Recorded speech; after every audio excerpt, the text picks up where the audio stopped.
History made. Trump just pulled off the impossible for America. By RWNofficial.com. Since President Trump took office, he has made it clear one of his top priorities would be renegotiating the terms of the North American Free Trade Agreement, otherwise known as NAFTA. His goal was to resolve various trade issues that he had previously campaigned on. In the past, while it became a contentious issue, both Canada and Mexico, they indicated they would be open to negotiating with President Trump. Now, there have been increasingly large and substantial developments on the NAFTA front. This past week, President Trump took part in meetings to finalize the new agreement. And those plans have now been formalized. Chicks on the Right reported. When Trump was running for president, the media elites constantly lectured us about how he had no idea what he was talking about. They told us that the promises he was making were unreasonable and he could never accomplish any of those things. Flash forward 2 years and it's abundantly clear that the media couldn't have been more wrong. For example, Trump promised that he was going to create jobs, boost the economy, and increase growth. The media laughed. The economy took off. There are plenty of things you can point to that Trump has accomplished that Democrats promised us he couldn't. The latest example is NAFTA. Trump promised that he was going to renegotiate NAFTA and come up with a trade deal that puts the American people first. Many in the media said he could never get that done. Chalk this one up as yet another example of Trump doing what he said he would do.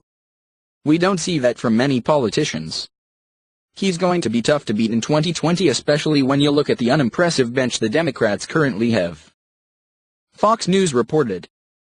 President Trump on Monday announced a hard-fought trade pact with Canada and Mexico meant to replace the North American Free Trade Agreement, saying the deal would bring a new dawn for American auto workers.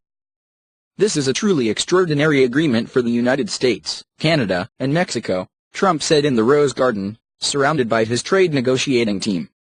Trump spoke after it emerged that Canada and Mexico had agreed to a pact the administration has dubbed the United States-Mexico-Canada Agreement, or USMCA. In a joint statement, U.S. Trade Representative Robert Lighthizer and Canadian Foreign Affairs Minister Chrystia Freeland said the agreement will strengthen the middle class and create good, well-paying jobs and new opportunities for the nearly 500 million people who call North America home. New provisions with the U.S. Mexico-Canada Agreement, USMCA, provide for several different things. These include labor conditions, digital trade, manufactured products, as well as agriculture produce, just to name a few. However, one of the most prominent aspects of the USMCA was the inclusion of American dairy farmers who were given better access to the Canadian market.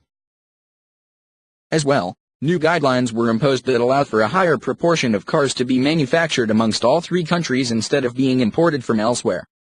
The dispute resolution system, which is previously in place under NAFTA, largely remained the same. Provisions for automobiles will now allow no tariffs on trucks or cars that have 75% of their interior and exterior components that are manufactured in the three countries. This is an exponential and critical increase from the currently 62.5% requirement that is in place under NAFTA. In the USMCA, the dairy provisions are higher than the ones that Canada had initially agreed to in the Trans-Pacific Partnership, TPP. But, the TPP was never ratified. This will allow the United States to have tariff-free access at 3.6% to the Canadian dairy market, which is higher than what was under the TPP, 3.25%. The Canadian dairy market is worth a total of $15.2 billion. Canada has officially agreed to get rid of Class 7 pricing provisions on specific dairy products, while their domestic supply management will be allowed to remain in place as is. Finally, they also agree to raise the limit on duty-free products regarding purchases from the United States to $150. It was previously at the level of $20. 30% of the work on any vehicle must also be done by employees or workers who are earning a minimum of $16 an hour. Something that is a win for middle-class Americans who work in factories across the United States. These new changes appear to be big wins for the United States, especially as it pertains to international trade agreements. This has been a staple of the Trump administration and a policy they have finally upheld. Share if you agree this new agreement that replaces NAFTA is far superior to it. Share if you think that President Trump was effective at negotiating. Share if President Trump's success negotiating this trade deal is one of the reasons why you voted for him. Share if you believe this new trade deal will help President Trump win re-election.